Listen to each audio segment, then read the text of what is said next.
Hello, hello. How are you? Happy Saturday. It was a very dark morning here in Dublin, but it's starting to clear up a bit. So hopefully we'll have a bit of sunshine today, so that I can go for a walk with my dog somewhere to the forest. Okay, so I'm streaming this video through StreamYard. So there is a link above the video. You need to give StreamYard permission so that I can see your name in the comments. So please do this. It's just one click, and it'll be much easier for us to communicate. So just let me know if you can hear me, if you can see me. Just a thumbs up, say hi in the comments, and please say live if you are watching this live, say replay if you're watching the replay. So today I want to talk about something that I get asked about very, very often, because this is something a lot of us have trouble with. So this is saying no when you really mean no. That's not an easy skill. So I wanted to talk to you about 3 things that you need to understand to start saying no when you mean no with more ease and grace. So we will talk for a moment about, the first and probably the most important thing is that when you say yes to something, you say no to something else at the same time. And in this case, you often say no to something really, really important. And then we will talk about how, contrary to our best intentions, saying yes when we mean no wreaks havoc on our relationships. And then I want to tell you about the first and the most important step that you need to take if you want to learn how to say no with more easiness and maybe without feeling so guilty about it. So I'm really curious, if you can let me know in the comments whether saying no is something that you find difficult, whether it is something you struggle with as well. You can just give me yes, or you can give me 1 in the comments if this is something that is difficult for you, or maybe 2 in the comments if this is something that is easy peasy. So the first and most important thing that I would like you to understand is that each time you say yes to something, you say no to something else at the same time, because you are making a choice. So each time we make a choice, we choose one option and we leave all the other options behind. So if, for example, your boss is asking you to stay an extra hour at work and you feel like you have to say yes to them, then of course you're saying no to whatever you wanted to do with this hour before they asked you.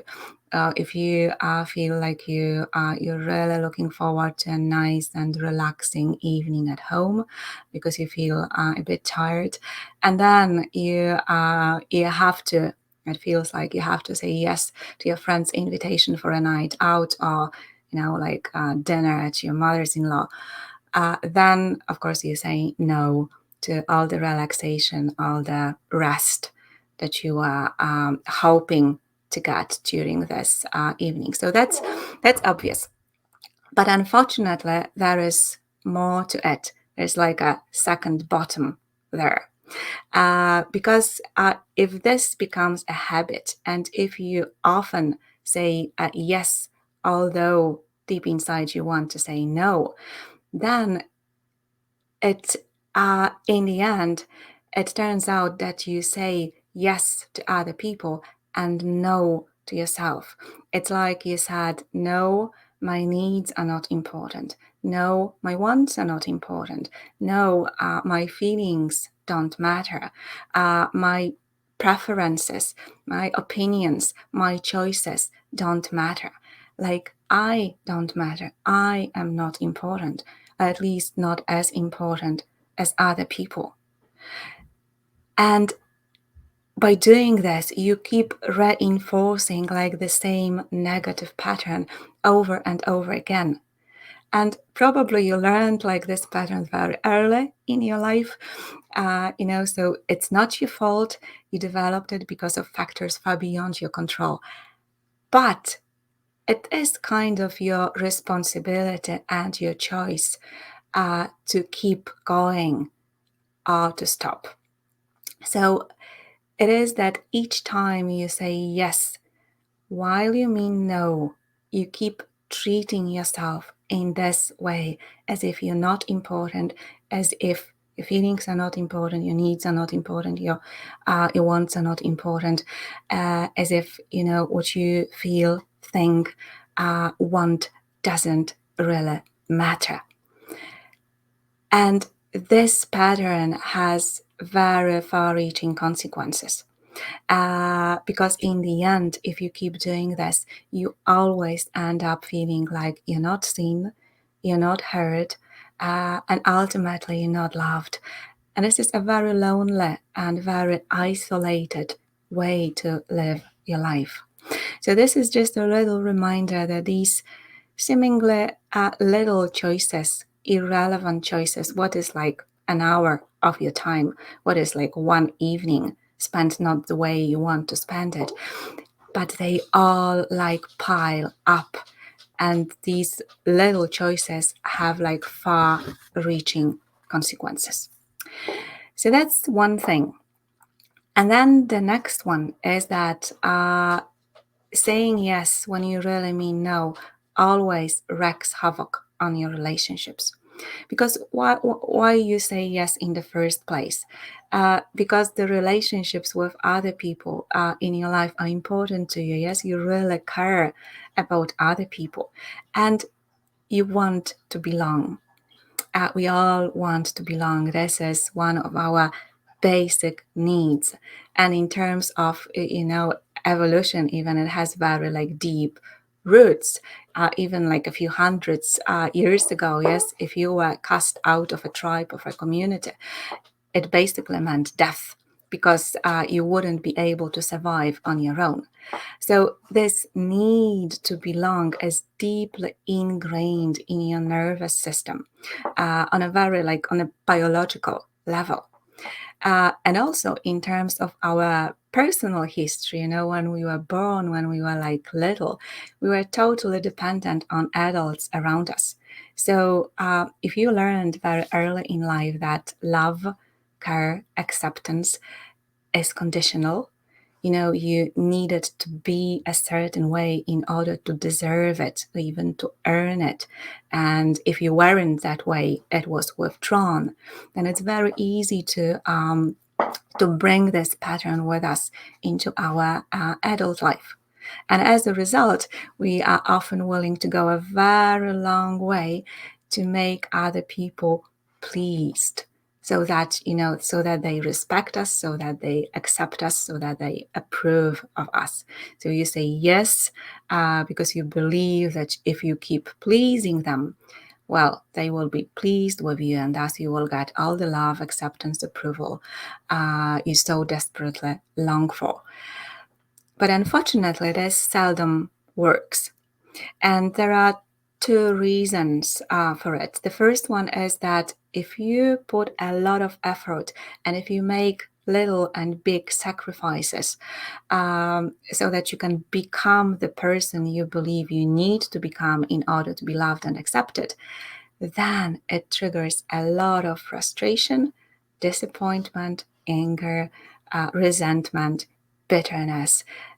And like having these very uncomfortable emotions is not a great recipe for thriving relationships, as you know, I'm sure. And then the other thing is that it doesn't really make us feel like we truly belong. Like fitting in is just the opposite of belonging, because no authentic, close connection is possible if you do not show up in your truth. No authentic connection is possible if you pretend to be someone else just to please others. No authentic connection is possible if you have to hide your true feelings. So the result is the same. You might have people around you, and they might even be pleased with you, but you never feel truly seen and heard and loved the way you really want to be.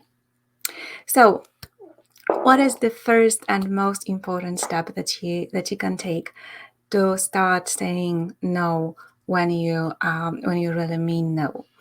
And this is about learning the most brilliant skill ever, and this is the skill to be okay, to be comfortable with the discomfort. Uh, and this is so important because your resistance towards discomfort, or your fear of discomfort, keeps you away from so many things in life you deeply long for. So I quite often hear my clients saying like, I wish things were different. But when it comes to making things different, to taking action to make things different, to, taking a step out of your comfort zone so that things can be different, well, there's always discomfort standing in their way. So if you want to start saying no when you really mean no, yes, you need to be okay with the other person being a bit unhappy or angry with your no. And that's an uncomfortable thing, right?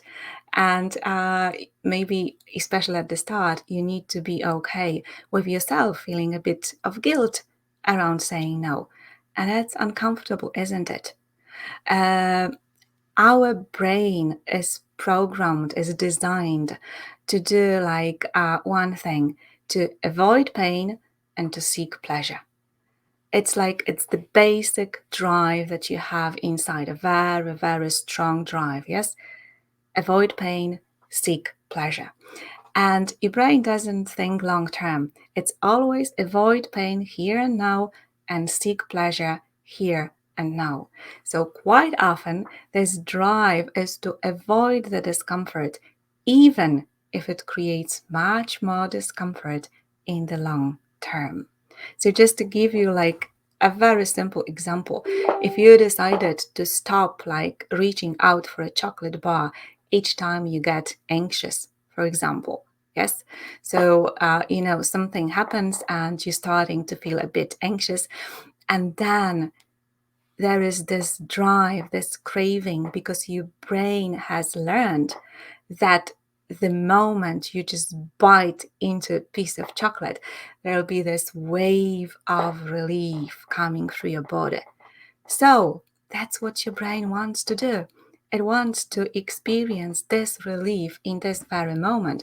It doesn't care the least about what is the long-term consequence of eating 5 chocolate bars a day. So this is kind of the same. You need to learn how to be wiser than this deep instinctual drive. Because learning a new skill is always awkward. Remember how you were learning to ride a bike? You can't do it without a few bruises and a scratched knee. There is no magic solution. There is no quick fix, secret potion for you, that you can find. You need to do the work. There isn't anything I can tell you here, yes, or anybody can tell you, for that matter, that will magically make it all easy peasy for you to say no when you mean no. It's a process, and it requires time and practice. But there is something that makes all the difference. And this is why I'm so passionate about creating this community, creating this space for you to have all the tools and all the support you might need on the way.